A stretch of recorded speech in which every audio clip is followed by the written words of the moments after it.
Matt from Untrained Terrain, and today we're going to be talking about Christopher Garnier.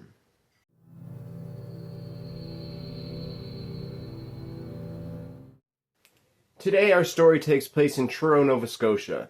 Now Truro is the home to about 13,000 people and is known as the hub of Nova Scotia. Truro offers a lot of tourist attractions, like the fact that it has a railway hub between Halifax and Montreal, and has an important highway just north of the town where Highway 102 ends at Highway 104. Just kidding. The only fun thing I could find about Truro is the fact that it has the Glooscap Trail, which is a trail for hikers that apparently has really scenic views. Now living in Truro was a police officer named Catherine Campbell. Catherine was born January 19, 1979 in Nova Scotia. She had 2 siblings and was herself the middle child. She grew up in Stellarton, Nova Scotia, a small town located just northeast of Truro. Catherine was always the type of person who wanted to help people. She followed in her father's footsteps and became a volunteer firefighter, followed by going to the police academy and becoming a police officer with the Truro Police Department. Now Catherine would work up the ranks until she was a constable, and she worked at the police department for about 6 years. She actually traveled from Dartmouth to Truro every day for work, and that's about an hour drive.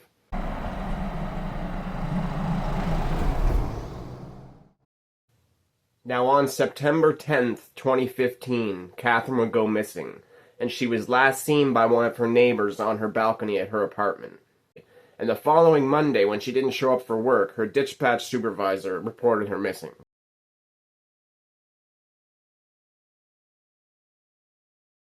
Now, Catherine was the kind of person that would always show up for work, no matter what.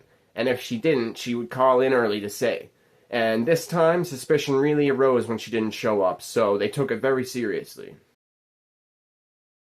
As it turned out, Catherine left home Friday night and went out with some of her friends. Little did she know this would be her last outing. Sometime that night, Catherine vanished and no one knew what happened to her, so police put together a team to locate her, hopefully safe and sound. Now, Truro police went to Catherine's apartment. They knocked, they shouted out, no answer. So they went inside because the door was unlocked. They found the TV was on, the alarm clock was blaring, but Catherine's phone, her keys, her wallet, and her purse were all missing, so they knew that she took her belongings and went somewhere. So police went to the supervisor of the apartment building and asked for the CCTV. And when they looked at the CCTV, they found that the footage showed that Catherine left Friday night somewhere after midnight, and she was alone and she left in a cab. So police contacted that cab driver, and that cab driver said that he took her to the Halifax Alehouse sometime after midnight, and he said that she seemed fine, she didn't seem under the influence of drugs or alcohol. The Halifax Alehouse isn't a nightclub, it's more of a bar/pub where people can go sit with friends or co-workers and have a social drink. So of course, police requested the CCTV footage from Friday night and Saturday morning. And in that footage, police found that Catherine had met an unknown male and had gotten quite close with him during the night in question. The footage showed them getting quite a few drinks together, dancing and kissing, getting quite intimate. Their behavior got to a point that one of the bartenders had to tell them to calm down because the other customers were feeling uncomfortable. Soon thereafter, around 3 a.m., Catherine and this unknown male got into a cab and left. And police did some digging, and they found out that this unknown male was actually Halifax Alehouse previous employee Christopher Garnier, who was now a paramedic. And they did some digging, and they found out where he was staying, and he was staying with a friend named Mitchell at his apartment. Mitchell DeBass told police that him and Christopher were heavily drinking before they went out to the Halifax Alehouse that Friday night.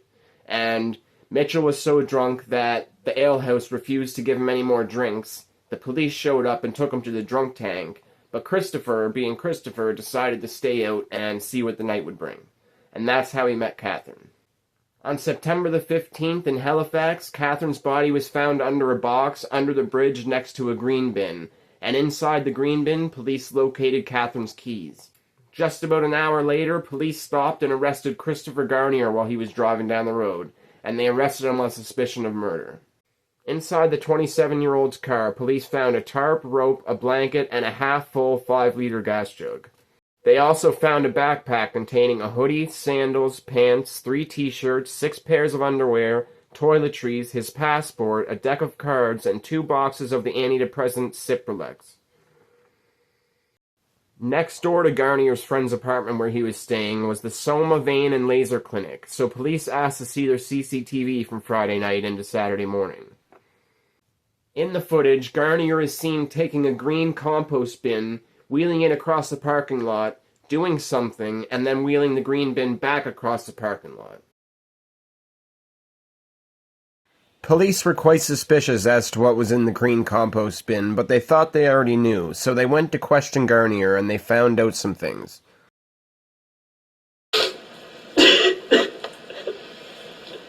Where was she bleeding from?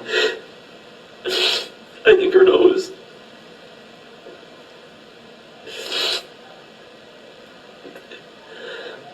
When you say, keep going, what do you mean by bleeding? Like she was bleeding from her nose. I think it was all over her face.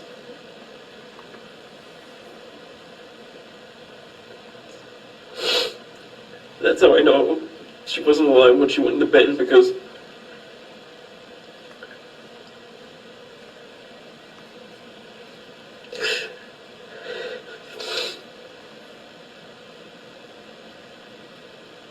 I could hear her take her last breaths. when she was on the couch, you could hear her take her last breaths. Where were you when this happened? When were you right beside her, or were you on top of her, or In the doorway.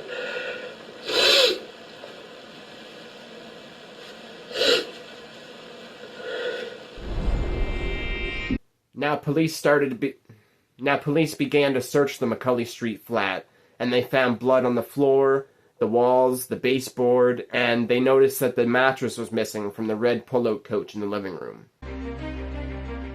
And back to our breaking news from Halifax, Nova Scotia, the trial of a man accused of murdering an off-duty police officer.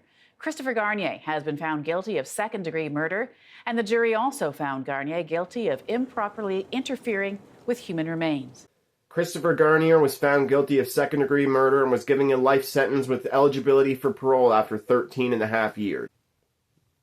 Now, believe it or not, Christopher actually appealed the court and said that he had PTSD from killing her and disposing of her body. Now, I don't know if 13 and a half years is long enough for this kind of thing, but I kind of hope he gets a little bit more, because this is a little messed up, right?